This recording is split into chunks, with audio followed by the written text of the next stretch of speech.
What's up, my fabulous femme? It's your girl Naia, and today we are diving into some serious gaming chaos with a video that's got me buzzing. We're checking out I made a difficult game about climbing by the one and only Pontypants. Now, I don't know about you, but when it comes to climbing games, I'm either scaling mountains or face planting into them. I can already tell this is going to be a wild ride filled with epic fails and maybe some unexpected laughs. So grab your snacks, buckle up, and let's see if Pontypants can make this climb look easy or if we're in for a hilarious disaster. Don't forget to hit that like button and subscribe if you're ready for some fun. Let's get into it.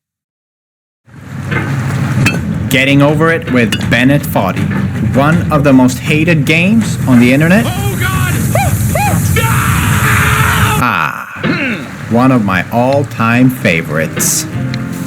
Okay, I see you. Getting Over It is a classic for a reason. It's like the game version of a roller coaster, frustrating but so addictive. You just can't help but love the struggle.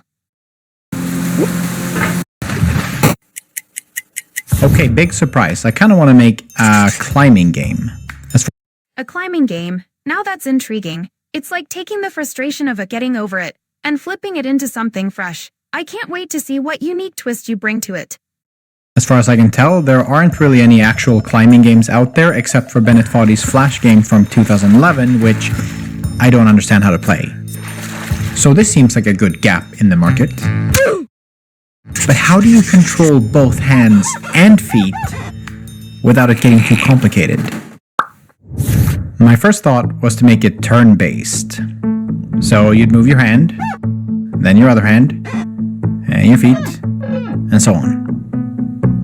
Turn-based climbing? That's a wild idea. It could add a strategic layer to the gameplay. I can already imagine the tension of planning each move like a puzzle, but with a mountain to scale. Yeah, I don't know if that's gonna work. But we'll give it a try. So, I started a fresh new project in Unity. Actually, I started this project in Godot, but I later had to switch to Unity. Anyways, more on that later. And after a few hours, I got something.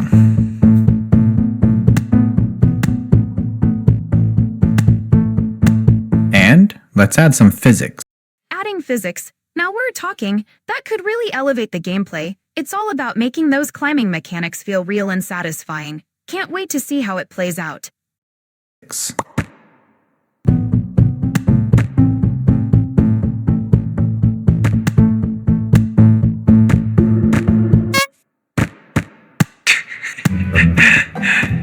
This is cursed. I don't know about this. Well, it is difficult, but I can't say I'm having much fun. I think if it's not fun, that's a red flag. Game development should be a blast, even in the tough parts. Hopefully, you can tweak it to make it more enjoyable. No one wants to create a game that feels like a chore. I think it's all just a little too confusing and clumsy feeling. Okay, let's think about this. While most other Rage games are frustrating because they're intentionally designed to be frustrating, and Getting Over It was sort of like learning how to ride a bike. Bit more speed. Yep. Frustration is just a part of learning something new, Oh, there we go. which makes it fun. And then you realize that it's not hard. You just sucked at it.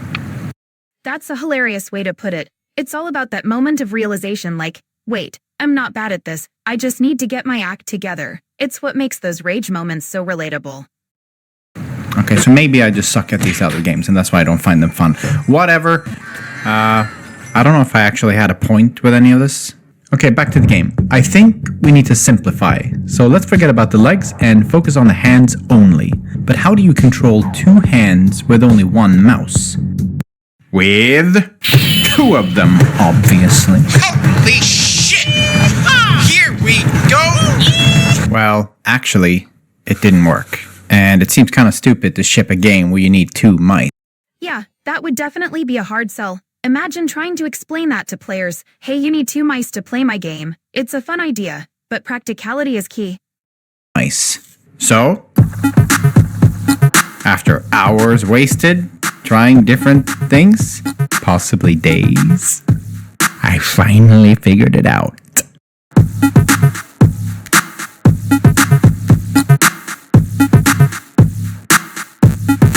Okay, and here's how it works.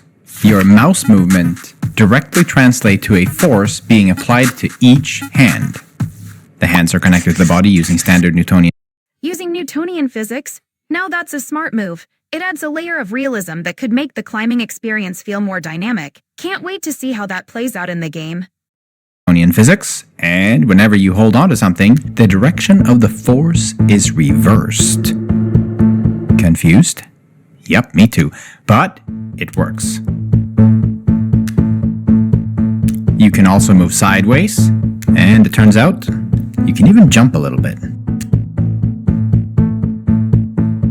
And with some animations layered in, it's starting to look pretty broken, actually. This can't be the right clip. What happened? Oh, looks like a clip mix-up. That's always a fun surprise in game development. It adds a bit of chaos, but hey, sometimes those unexpected moments lead to the best content. Oh, that's it.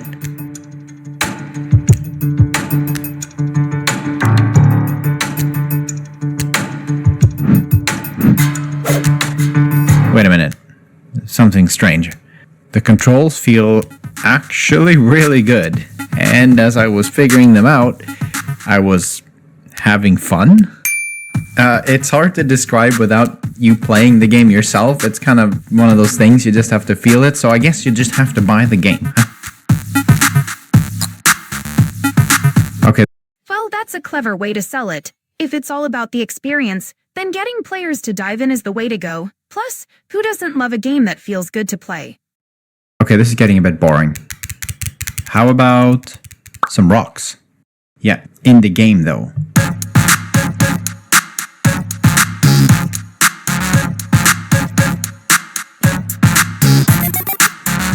So this is the idea for the game. You have to climb your way up a huge level, and you can potentially fall down all the way to the bottom. Classic. The thrill of climbing with the risk of a massive fall is what makes these games so intense. It's like a roller coaster. One moment you're on top of the world, and the next, you're plummeting. That's the essence of a good rage game. We don't actually have a bottom. Let's fix that. And there.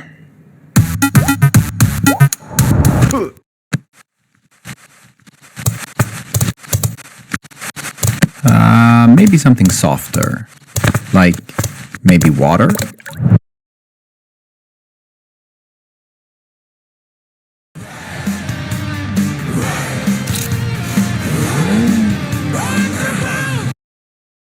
C-Grip. Eficácia imbatível desde os primeiros sintomas. C-Grip.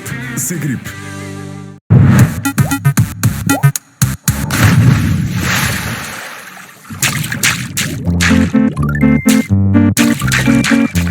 And you didn't think I was gonna bore you with the details of how the water works? Haha, I appreciate that. Water physics can be a whole rabbit hole, and it's good to keep it fun. But honestly, seeing how it interacts with the climbing mechanics could be super interesting. Works? Well, think again. Okay, so here's how it works.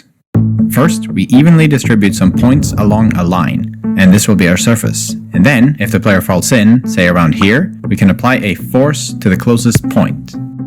And then we apply the same force to the neighboring spheres, and the next ones, and so on.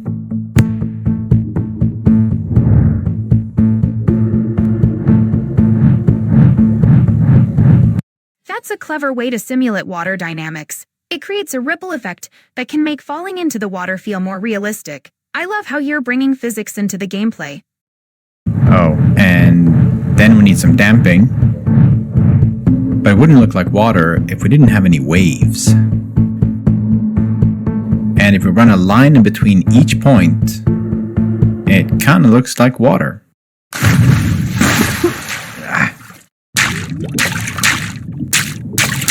Alright, I think we need a character.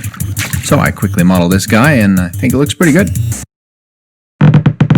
Okay, fine, I didn't make. Haha, I see what you did there. Using a character like that adds a fun twist. It's all about the humor in game design, and this little nod is definitely entertaining. Make it. I found it online, and it was free, okay? I did texture it myself, though, in case that counts for anything.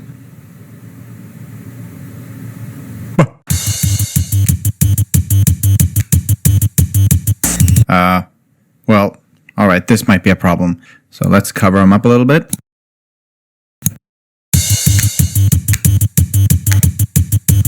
Oh. Okay, so now we're gonna have to deal with cloth, and cloth is pretty complicated and can end up misbehaving a lot.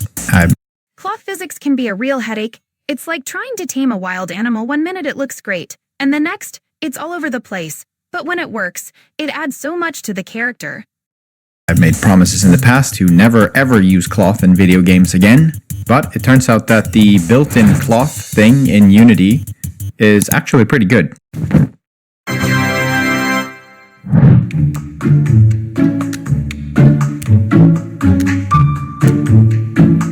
Oh, thank God that's done. Okay, on to the next problem. When you fall really fast and grab a rock, you just kind of snap to it like a magnet. That snapping effect can be super jarring. It's like the game is saying, you're not falling anymore, you're stuck. It can definitely break immersion, so finding a smooth transition is key. Okay, so let's see if we can fix this by adding some friction. So yeah, friction. How easy do you think that was? Well, really easy actually. I just used the friction joint that comes with Unity. Huh. And after some programming, I can now assign a friction number to each surface. And so we have some grippy rocks, and we also have some slippy rocks.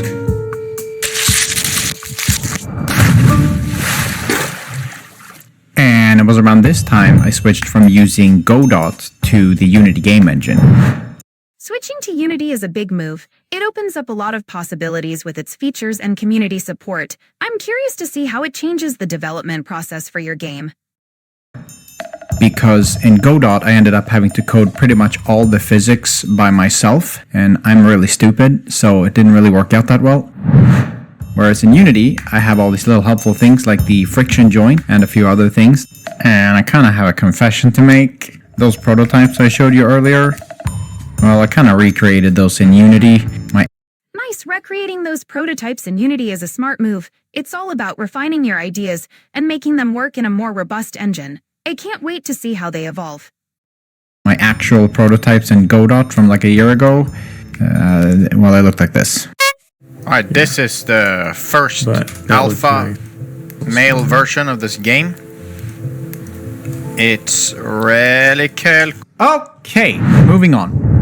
So, now that we have the basics of this game laid down, time to make our level.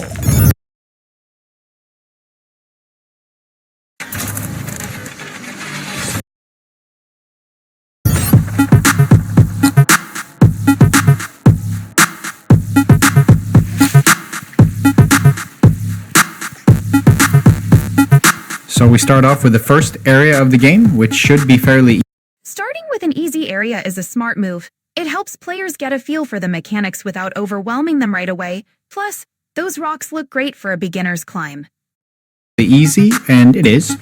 But because I know you guys are a bunch of whining babies, I'm realizing that we have a problem. See, if you make even the slightest mistake, even in a simple area like this, you're gonna fall back down all the way to the bottom, forcing you to restart. And then you're gonna rage quit. And we can't have that now, can we? There is such a thing. Exactly, we need to keep players engaged, not frustrated to the point of quitting. Balancing challenge with fun is key, especially in a climbing game. Thing as boiling the frog slowly. We need to make the player feel invested in the game first, and then we crank up the heat. So, we need some child-proofing. By adding some of these slippery rocks, if you do fall, at least you have something to hold on to. Now, you won't be able to climb on them, but it should give you a chance to correct your mistake. So if you still manage to fall, it's your fault, and you have only yourself to blame. So the first section is really just for the player to get used to the control. That makes total sense. A solid intro area is crucial for players to get comfortable with the mechanics. It sets the stage for the challenges ahead without overwhelming them right off the bat.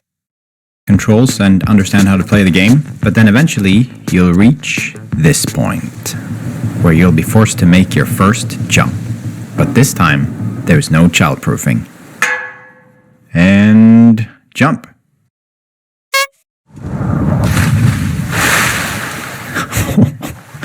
People are gonna get really mad here. It's probably a little too difficult, actually. But eventually, we probably will need some type of checkpoint in the game. Absolutely, checkpoints are essential, especially in a challenging game. They give players a sense of progress and reduce frustration. It's all about keeping that balance between challenge and fun. The easiest option would of course be to just add certain points in the game where if you fall down, you get teleported back up. But this feels cheap and doesn't really suit the game at all. This is a rage game after all, so you should be able to lose a lot of progress. I thought about adding little hooks here and there that once you grab them, you're safe and you can quit the game without having to worry. But it still doesn't fix the fact that when you... Those hooks are a clever idea. They add a safety net without completely removing the challenge. It's all about finding that sweet spot between frustration and fun. You fall, most likely you'll fall all the way back down, which seems kind of unfair if you've made a good amount of progress. What if we place a body of water higher up that will serve as a safety net and a resting ground for the player, and then we continue building our level on top of that. This way we can control how far down the player will fall if they do fall. I'm pretty proud of the solution, I will admit. That's a solid solution. It adds a strategic element to the gameplay while still keeping the challenge alive. Plus, who doesn't love a good safety net? It's all about keeping players engaged. I then spent some time building the background and setting the look for the game.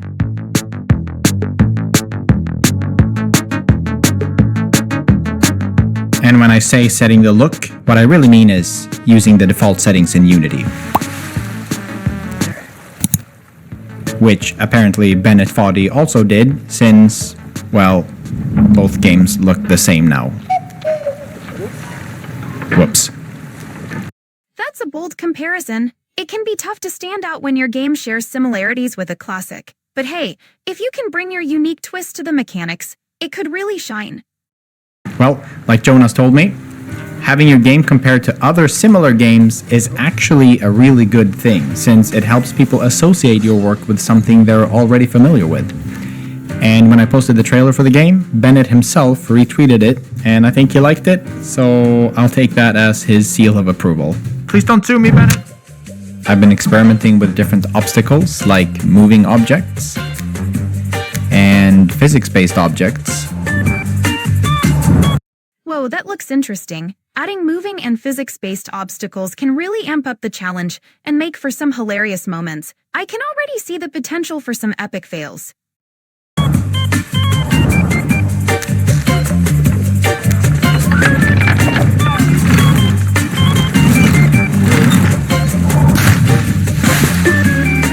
Something I ended up spending a lot of time on was getting the hands to connect with the rocks. If you look closely, you'll notice how the shadows aren't connecting with the hands, and, well, it's because they're not. Well, after a lot of research and trial and error, I ended up with this solution. It looks crazy from this perspective. Wow, that does look wild. The perspective really adds to the drama of the climbing experience. It's like you're teetering on the edge, definitely adds to the tension and excitement. But from the camera, looks great. I mean, in some cases, you'll notice how the arms are really long in the shadow, but nobody needs to know that, right? People are so easy to fool. And I spent the next 6 months finishing the rest of the game. Yep, 6 months. I won't bore you with the details, and I don't want to spoil the game for those of you who actually want to play it, but I'll give you a little sneak peek. So after you finish the first area, Ooh, a sneak peek. It's always exciting to see what comes after the first area. I can already feel the anticipation building for the challenges ahead. You'll enter this jungle. So it's a completely different environment, but also you'll be faced with a new challenge. So you'll have this running water, which if you grab, you'll be pushed back down. So now you'll have to be a little bit more careful about where you're placing your hands. And if you think that's bad, you're gonna love this next part. And the rest of the game consists of 7 7 different areas. That sounds awesome. Each with unique challenges will keep players engaged and on their toes. I love the variety, it's what makes a game memorable. In different areas, each with their own unique challenges. And I also created some sound effects.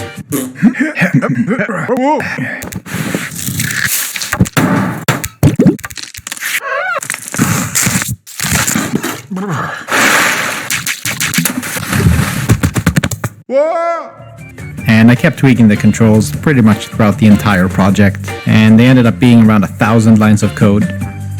And besides the character, I ended up making pretty much all of the assets in the entire game. Creating all the assets yourself is a huge undertaking. It really shows dedication and gives the game a personal touch. I can't wait to see how they all come together in the final product. Game myself, which took some time. Making a menu, creating the Steam page. Well, that's it. 1 year. The question is, can you beat it? All right, fabulous fum. What a journey that was. Today, we took a wild trip through Pontypants' latest creation. I made a difficult game about climbing, and let me tell you, it was full of unexpected twists and hilarious moments. From the tension of turn-based climbing to the chaos of physics and that water simulation. Talk about raising the stakes. Honestly, I came in expecting to see some epic fails. And did Pontypants deliver or what? I mean, the way they mix challenge with clever design strategies like checkpoints and hooks is just chef's kiss. It's like they took everything we love about classic rage games and added their own unique flavor, pure genius. But hold up, let's keep it real. While I loved the creativity, I really hope Pontypants nails the balance between challenge and fun. Because trust me, if a game feels like a chore, players are going to walk away faster than I slam that like button overall. I'm genuinely pumped to see how this game evolves, because the potential is off the charts. So, if you vibed with this video and want to join me in the crazy world of gaming, don't forget to smash that like button. And while you're at it, hit that subscribe button to join the fam for more epic reactions and laughs. Thanks for hanging out with your girl Naia, and I can't wait to see you in the next video. Keep climbing, fam.